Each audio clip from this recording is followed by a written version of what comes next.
En République démocratique du Congo, l'opposition réagit après la publication d'un communiqué de la Commission électorale nationale de ce mardi 10 octobre. Cette dernière a en effet confirmé le report des élections, des scrutins qui n'auront finalement pas lieu avant la fin de l'année 2017, comme le prévoyaient les accords de la Saint-Sylvestre, mais plutôt en 2019. Je suis affligé de constater que la voie de notre cheminement vers l'alternance démocratique demeure parsemée d'embûches et d'obstacles à cause de la boulimie du pouvoir d'un seul homme qui ne cesse de multiplier les subterfuges de toutes sortes, défiant ainsi tout un peuple. Le leader de l'opposition en a aussi appelé à la mobilisation populaire et à la communauté internationale pour la tenue d'un scrutin dans les plus brefs délais. En septembre 2017, c'est avec Moïse Katumbi, une autre figure de l'opposition, que Félix Tshisekedi a signé un communiqué à New York réclamant une transition sans le président Joseph Kabila pour la préparation des élections.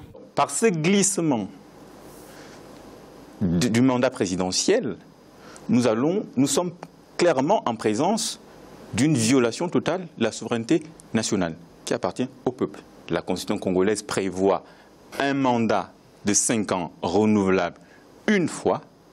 Ces limites-là ont été fixées par le peuple en 2006 qui a adopté cette constitution par référendum. Le nouveau report du scrutin présidentiel inquiète également la communauté internationale. Le Conseil de sécurité des Nations Unies a tenu une réunion sur la situation dans le pays ce mercredi 11 octobre 2017, l'occasion pour le représentant de l'ONU à Kinshasa de décrire une situation plutôt alarmante dans le pays.